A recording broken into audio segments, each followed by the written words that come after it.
Hello students, good morning. Today we will be solving the word problems of subtraction. So our first word problem is Tarun had 8 colored pencils. He used 3. How many are left with him? अब तरुण के पास कितने colour pencils थे? 8 colour pencils थे. उसने उसमें से कितनी use कर ली? 3 यूज कर ली. अब 8 में से 3 यूज करी तो कम हो जाएंगी ना उसके पास. तो वो पूछा उसके पास कितनी बची. तो इसके लिए हम क्या करेंगे? इसके लिए हम 8 में से 3 सब्ट्रैक्ट करेंगे. 8 colored pencils minus 3 colored pencils. Now 8 minus 3 will be 5. So our answer will be 5 pencils. Okay. Our next sum is you have 9 books. You gave 3 to your sister.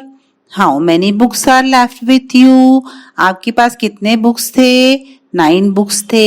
उसमें से आपने आपकी सिस्टर को कितनी बुक्स दे दी? 3 books दे दी. अब आपके पास books कम हो जाएगी ना, तो इसके लिए आप क्या करेंगे? इसके लिए आप सब्ट्रैक्शन करेंगे. 9 माइनस 3. 9 माइनस 3 करा तो 9 बुक्स आपके पास पहले थी, उसके बाद आपने 3 बुक्स आपकी सिस्टर को दे दी. अब 9 माइनस 3 करेंगे तो हमारे पास कितने बुक्स बचेंगे?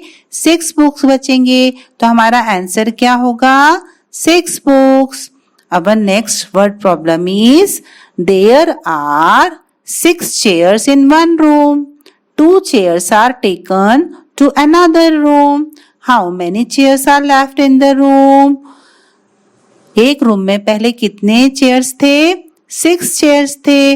उसमें से 2 चेयर्स दूसरे रूम में ले गए. तो अब वो पूछ रहे हैं कि उस रूम में कितनी चेयर्स बची. अब पहले हमारे पास कितने चेयर्स थे? 6 थे. उसमें से 2 चेयर्स हमने दूसरे रूम में दे दी. तो 6 माइनस 2 करेंगे तो कितने बचेंगे? पहले 6 थे, उसमें से 2 चेयर्स गए तो कितने चेयर्स बचे? 4 चेयर्स. तो हमारा आंसर क्या होगा? 4 chairs. Okay.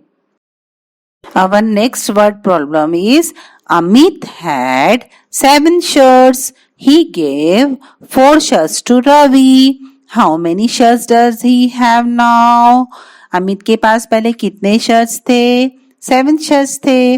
उसमें से उसने 4 शर्ट्स किसको दे दी? उसने 4 शर्ट्स रवि को दे दी. अब उसके पास कितनी शर्ट्स बची? तो इसके लिए हम क्या करेंगे? सब्ट्रैक्ट करेंगे. 7 शर्ट्स में से 4 शर्ट्स को सब्ट्रैक्ट करेंगे. 7 माइनस 4 करा तो अब हमारे पास कितने बचेंगे? 3. तो हमारा आंसर क्या होगा? 3 shirts.